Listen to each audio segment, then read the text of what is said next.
Hello, ladies, gentlemen, and otherwise. This is Lamar Haven. Welcome to Sonic 3 and Knuckles.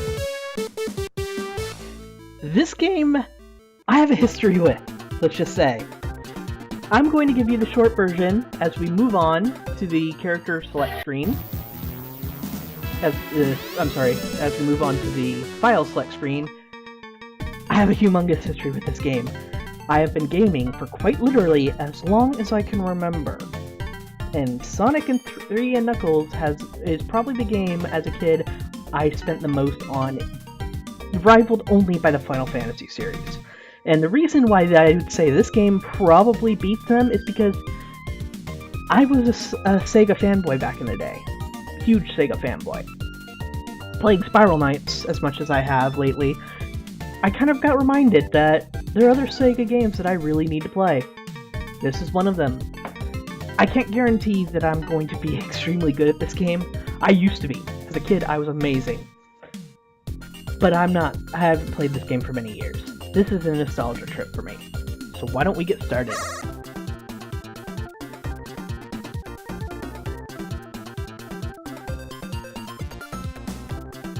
Just listen to the music.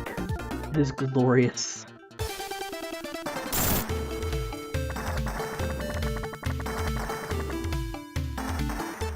Let's get started with Angel Island Zone.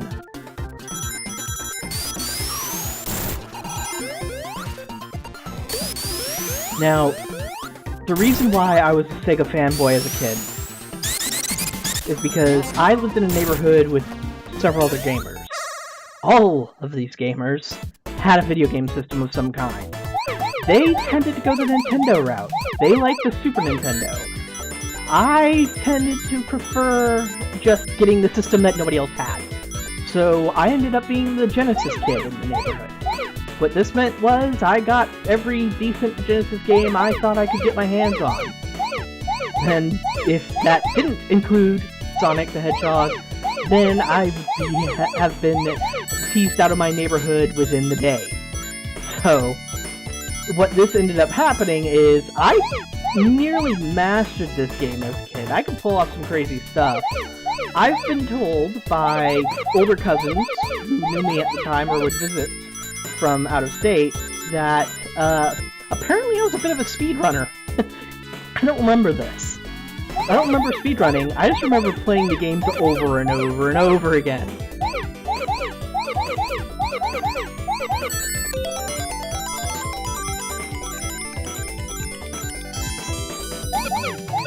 Feels good. I used to be able to perfect every single one of these special missions to get emeralds on the first try when I was a kid. I'm hoping I can at least finish them first try. I'm not necessarily going for perfects. I'm not that good anymore.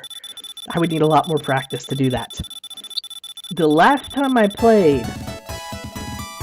Love that one-up music.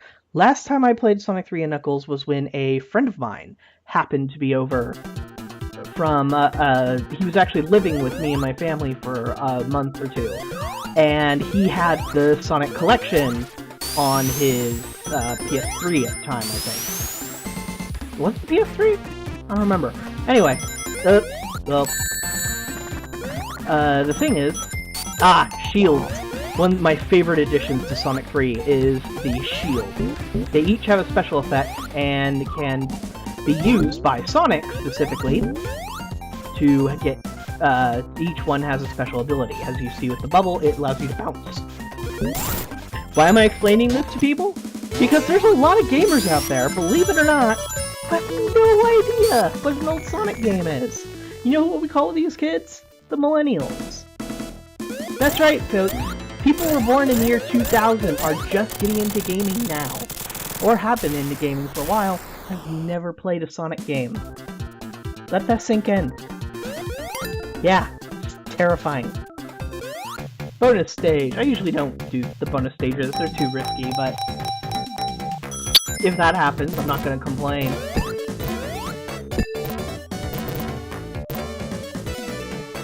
And here I meant to leave the stage early, and I'm just getting my butt... I'm amazing! Let me out! Let me out! Why? Okay. Oh, let's hope that's not a sign of things to come. Because, oh, wow.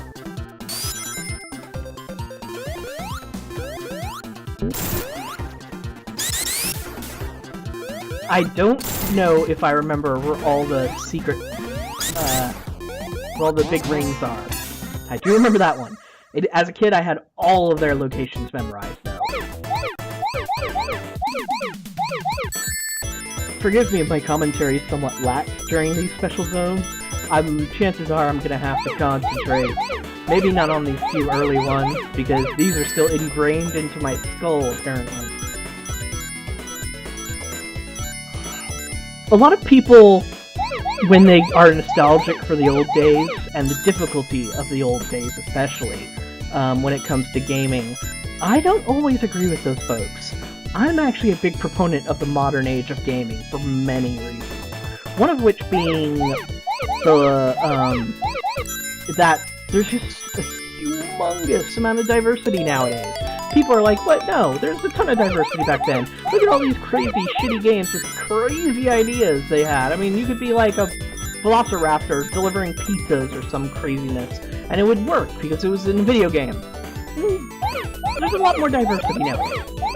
And the fact that we're willing to actually tackle issues in video games, I mean, not to say the old games didn't, don't get me wrong, a lot of old games tackled some very serious issues, but nowadays, they're able to say things and actually have more people pay attention. We're not in a situation where people just, well, we are, but not as much, where people write off games as, oh, well, they're for kids, so why should we care what dramatic social issues they're trying to point out? And then you get games like, say, Binding of Isaac. There's a couple other games. There's a very, very interesting game. It's a game that it's actually browser-based, and it's a game I've been wanting to recommend to my sister, who's a teacher. I may show you guys that. Oh, that first one-up music. Anyway, I may show you guys that, because when I'm talking about serious issues being confronted in games, that one comes to mind. It doesn't technically confront a ton of issues, it just makes you think about them, though. And it's actually meant for, like, I'd say junior high age children, is what I want to say. Which, to me, it's phenomenal, because it doesn't hold their hand and treat these kids like they don't know anything. As much as some of us who are getting older now want to think, oh, well, these kids don't know how good they have it, don't know how things change. Remember when you were in junior high? You had opinions, and you wanted them respected. And to be honest, you deserve to have your opinions respected. There are too many times in my adult life where I've had people who are like 50 or 60 years old who just assume my ideas are going to change to meet theirs eventually. And that's not how the world works. Thankfully, living here in the US, in theory, my vote counts exactly as much as everybody else's. So I get to say my opinion is valid in that sense, at the very least. But that's only from, like, the theoretical perspective. I won't get too deep into that. This was talking about gaming, not politics and political theory. Anyway, that was the end of that act. And here we go again to another one of these rings. Yeah, getting 3 in the first level is a pretty big deal. 3 emeralds, I mean.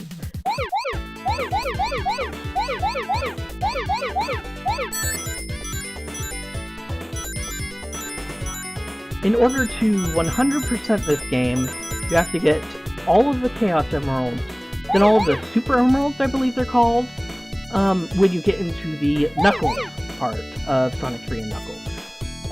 Now, to folks who haven't played these games, here's the thing. Back in the day, we had expansions. We didn't really have DLC back then. It wasn't more bite-sized. It was like full-blown expansions. Well, Sonic 3, Sonic the Hedgehog 3, and Sonic and Knuckles were 2 completely separate games. However, Sonic 3 and Knuckles had this very interesting feature. It was amazing. You could, it had on top of it a place to plug in another cartridge, another game. It could be combined with Sonic the Hedgehog 2, which I thought that was amazing as well, and Sonic and 3. If you combined it with Sonic the Hedgehog 2, instead of playing as Sonic in that game, you would play as Knuckles. If you combined it with Sonic the Hedgehog 3, you could play as Knuckles again, and it would combine Sonic 3 and Sonic and Knuckles into one game. See, I missed a perfect there. As a kid, I remembered exactly how to get that perfect. I would jump over one of the blue blocks. I'm sorry, one of the blue spheres, and I would get all the rings and then get the last sphere. Like I said, I'm not going for all perfects this time. I'm trying to complete things without a perfect memory of exactly how everything runs. Alright, let's move on. One of the properties of Shield, Fire Shield will go out in water. Water Shield also allows you to breathe in water.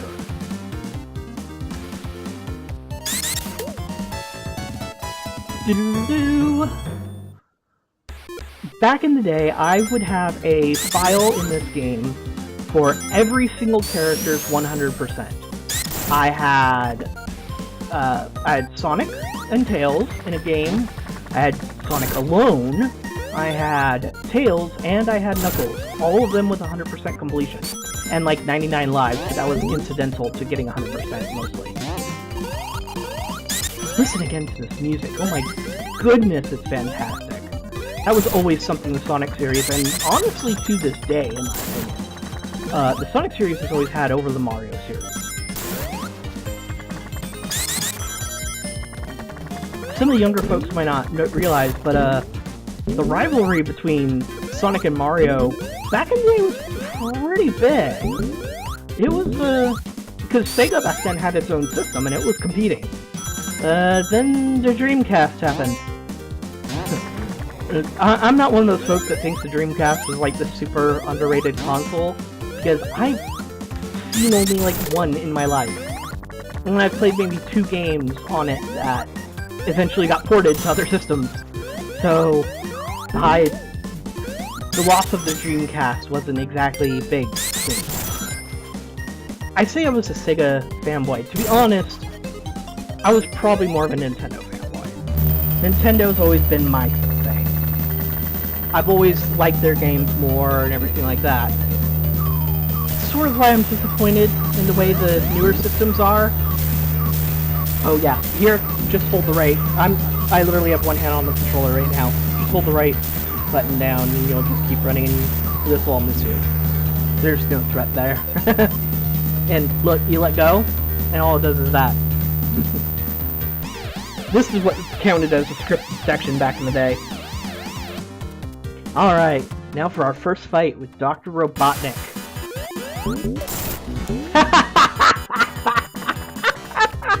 Wow, look at that! Oh man, I guess I forgot that the bridge falls out. Okay, take 2, folks. AI-controlled Tails is just gonna fail miserably at what he's trying to do, and eventually, that's going to happen. Now, for folks who haven't played these games, Tails is playable. You plug in a second controller, or in the case of playing this through Steam, as I am, something just keyboard and mouse, or another controller, if you have one, and somebody can play as Tails. It's kind of fun having an extra partner, but 1, the camera never focuses on Tails. 2, he's invincible. If he dies, he just comes right back. He doesn't lose rings if he dies.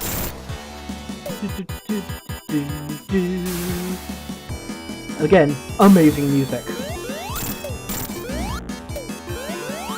And you can manipulate Tails' AI when playing single player, and he can fight for you. There are actually strategies I used as a kid that depended on an AI Tails to fight for me in many fights. Oh, well, that's the end of Robotnik. We'll never see him again. Ever. Oh wait, flying thing, come here. There we go.